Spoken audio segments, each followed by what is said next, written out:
Fala, mergulhador! Nesse vídeo você vai aprender as boas práticas para trabalhar com data e hora em REST APIs. Independente se você já é um desenvolvedor mais experiente em REST APIs ou se ainda é um estudante, esse vídeo vai mudar a forma que você trabalha, que você desenvolve seus projetos de REST APIs.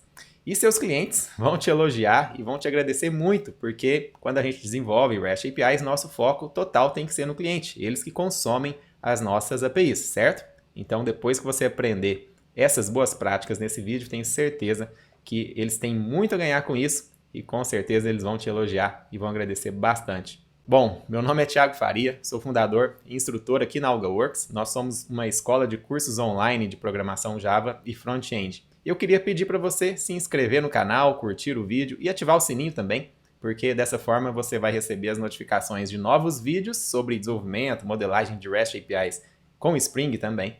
E, claro, vai ajudar a gente, porque quando você faz tudo isso, curte o vídeo, se inscreve, ativa o sininho, o YouTube de alguma forma entende que esse vídeo é relevante e mostra para outros mergulhadores que querem se aprofundar nesse assunto também. Beleza? Posso contar com você? Então, vamos lá para o conteúdo. Imagina que você é o consumidor de uma API que está retornando a seguinte data como resposta de um endpoint. Olha só, data pagamento 12/10/2020. Mas que data é essa exatamente? Será 12 de outubro ou será 10 de dezembro? Você consegue ter certeza qual que é a data correta aqui? Bom, eu também, sinceramente, não sei, tá? Teríamos que consultar a documentação da API ou perguntar quem desenvolveu a API para tratar a data corretamente, porque esse aqui está ambíguo, né? A gente não consegue ter certeza. E nesse outro exemplo aqui, além da data, está retornando também o horário, tá vendo aqui? Mas que horário é esse, né? Provavelmente significa 2 horas da manhã, mas não tenho certeza disso. Mas 2 horas de qual fuso horário? Será que é o horário de Brasília ou será que é um outro fuso horário? Eu também não faço a mínima ideia. Tá vendo? Trabalhar com datas e horas não é tão simples como parece. Temos várias formas de formatação de datas e horas, fusos horários, etc.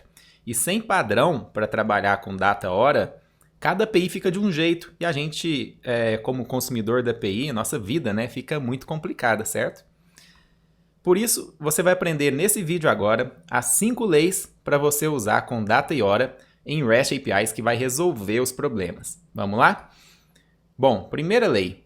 Use ISO 8601 para formatar data-hora. Mas o que é ISO 8601, né? ISO 8601 é um padrão internacional para representação de data e hora, publicada pela ISO. ISO é uma organização internacional de padronização.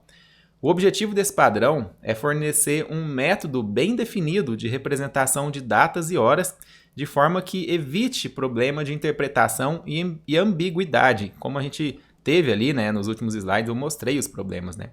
Então, principalmente quando os dados são transferidos entre países com convenções diferentes para representar a data e hora, a gente tem esses tipos de problemas. Então, esse padrão é para resolver esses problemas.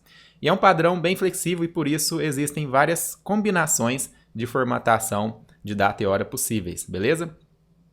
Olha agora esse exemplo aí. Essa é uma data com horário representado pelo padrão ISO 8601. Então, tá vendo aqui a diferença? Nota que a data é escrita começando pelo ano, depois é o mês e depois é o dia, separados por hífens e esse hífen aqui é opcional, tá? Então, depois vem a letra T, que separa a data à esquerda do horário à direita. E o horário é representado no padrão 24 horas, ou seja, não é 2 horas da tarde, é 14 horas, né? Mas ainda tem um problema aqui. Essa hora é relativa a qual fuso horário? Será que é horário de Brasília ou algum outro fuso horário? Bom, eu também não sei. Isso não está explícito aqui na representação da data-hora. Mas pelo menos a gente já está aqui usando o padrão ISO 8601, né? Mas ainda não é 100% ainda, não está 100% resolvido o nosso problema. Mas você pode, e você deve, na verdade, especificar o fuso horário no padrão ISO, usando um offset do UTC. Na prática, o UTC é a mesma coisa que GMT, ou seja, o horário no meridiano de Greenwich. Você já deve ter ouvido falar isso na aula de geografia quando você estava estudando, né? Você lembra disso? Você já deve saber, por exemplo, que o horário de Brasília está 3 horas menos que o UTC, né? Essa diferença de horas para o UTC é o que a gente chama de offset. Então, nesse exemplo aí, A gente pode dizer que é um horário de Brasília representado nessa data-hora, porque o offset é de 3 horas. Tá vendo aqui? Então tem a data, tem o horário, e a partir daqui a gente está representando o offset, ó, menos 032.00. Então isso aqui está indicando que essa data ela está no offset de 3 horas atrás do UTC. Legal, né? Esse padrão ajuda bastante a evitar problemas de interpretações, já que o consumidor da API, agora dessa forma aqui, né, ele pode calcular a data-hora e mostrar o fuso horário preferido para o cliente. Então, se a API retornar uma data-hora com offset de menos 3 horas, como esse exemplo aqui, o cliente da API pode mostrar para o usuário final em um offset de 1 hora, por exemplo. É só calcular. Então, imagina que o cliente more em uma cidade, em um país onde o offset é de menos 1 hora e não menos 3 horas. Basta com que o front-end, o cliente, né, que usa a nossa API, basta com que ele faça esse cálculo, né, de menos 3 horas para menos 1 hora. A segunda lei diz: aceite qualquer fuso horário como entrada. Agora que a gente já usa o padrão ISO 8601, nós devemos aceitar qualquer fuso horário ou qualquer offset, né, como entrada para a nossa API. Quando eu falo como entrada, é uma requisição. Imagina então um cliente fazendo uma requisição para a API, nessa requisição tem um payload, e nesse payload, em algum local lá, vai ter, por exemplo, uma data de alguma coisa. Essa data você deve permitir com que o cliente mande em qualquer fuso horário, porque depois a nossa API tem condições de calcular para o fuso horário que ela quiser. Por exemplo, independente do fuso horário da nossa API, nós podemos aceitar um cadastro onde um dos campos, um cadastro fala uma requisição, né, pedindo um cadastro de alguma coisa, por exemplo, onde um dos campos tem uma data-hora com um fuso horário qualquer diferente. Como nesse exemplo que você está vendo aí, uma data-hora com um offset de menos 5 horas. Está vendo o offset aqui? Menos 5 horas em relação ao UTC, né? Então, aqui está falando, ó, dia 20/10/2020, às 15 horas, né? Ou seja, 3 horas da tarde, porém no offset menos 5, tá? A API deve aceitar isso aqui e deve converter a data-hora para o fuso horário que ela usa, sem qualquer problema. Por exemplo, se a API estiver tiver configurada para usar, né, o TC-3, como a diferença entre menos 3 e menos 5, que está aqui, são 2 horas, basta adicionar 2 horas a esse horário aqui, né? E a gente vai chegar ao horário de 17 horas no TC-3, certo? Então, 15 horas mais 2 horas da diferença do offset dá 17 horas. E a terceira lei é armazene em UTC. Ainda hoje, muitos sistemas estão armazenando data-hora usando o fuso horário do servidor da empresa, onde os softwares estão rodando. Por exemplo, um sistema que roda em um servidor de uma empresa de São Paulo, provavelmente vai estar usando o fuso horário BRT, que é o TC-3. O ideal é que você armazene data-hora sempre em UTC no seu banco de dados, ou seja, sem nenhum offset. Isso evita problemas de mudança de fuso horário e erros de apresentação do horário correto para os usuários. Até onde eu sei, na aviação, os horários são mencionados sempre no padrão UTC, porque facilita muito a comunicação e evita erros de interpretação.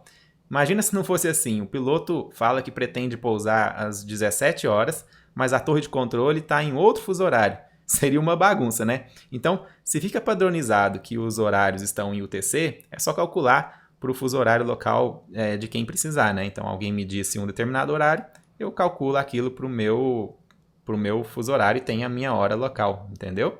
Então, armazene sempre em UTC, não armazene no fuso horário local onde o servidor está rodando, tá bom? E a quarta lei é retorne em UTC. Os consumidores da API devem ter a flexibilidade de poder mostrar uma data e horário para os usuários de acordo com o fuso horário de preferência, e não um fuso horário imposto pela API. Para facilitar a vida dos consumidores, você deve devolver a data-hora sempre em UTC, ou seja, sem nenhum offset. Ou seja, se na recomendação anterior já falamos que nós devemos armazenar a data-hora em UTC, então agora o que a gente está falando é devolva apenas essa data-hora nesse mesmo padrão, sem fazer nenhum cálculo, ainda em UTC, tá? E caso o consumidor queira mostrar a data-hora para o usuário final de um determinado fuso horário, ele pode facilmente fazer essa conversão. Então, deixa essa conversão por conta do cliente, do front-end, não da API, tá bom? Vamos dar uma olhada nesse exemplo aqui. Quando a data-hora está no TC, ou seja, sem nenhum offset, então a representação do offset fica apenas com a letra Z. Então, olha só, nesse caso aqui, temos o horário de 14 horas e 15 minutos no UTC, tá? O Z significa offset 0000. No horário de Brasília, isso aqui seria 11 horas e 15 minutos, né? Como a gente sabe que o fuso horário de Brasília é o BRT, que tem um offset de menos 3 horas, basta a gente subtrair o horário em menos 3 horas. Então, 14 menos 3, a gente vai chegar ao horário 11 horas e 15 minutos da manhã, tá? Então, é assim que a gente faz a conta. E a quinta lei é não inclua o horário se não for necessário. O padrão ISO 8601 permite representar uma data sem horário também, tá? Em casos onde a hora não é necessária, você não deve retornar a hora, mas apenas a data.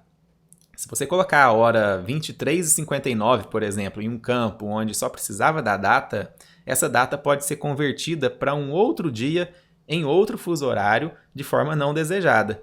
Por exemplo, dia 2 de agosto, às 23 horas e 59 minutos, como você está vendo aqui, depois de converter ela para o TC mais 5, por exemplo, se torna o dia 3 de agosto. Tá vendo aqui? Mudou para o dia 3 de agosto, às 4h59 da manhã.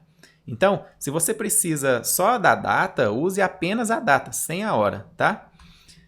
Desse jeito aqui, ó. Por exemplo, para a data de nascimento. Geralmente não temos necessidade de saber a hora do nascimento, certo? Então você coloca só a data sem a hora e isso está dentro do padrão ISO 8601 também, tá? Beleza? Siga essas 5 regras e você vai evitar muitas dores de cabeça, mergulhador. Agora, se você quer mergulhar mais fundo com modelagem e desenvolvimento de REST APIs com Spring, eu recomendo que você conheça o nosso curso online e imersivo especialista Spring REST. É o conteúdo mais denso, mais completo que existe no mercado sobre modelagem e desenvolvimento de REST APIs com Spring. Vou deixar o link aqui embaixo para você se inscrever na lista de espera da próxima turma, beleza? E vai me dizendo aí nos comentários agora o que você achou desse vídeo, se ele te ajudou, se vai mudar a forma de você desenvolver as suas REST APIs, tá bom? Então, te espero aí nos comentários, um abraço e até o próximo vídeo.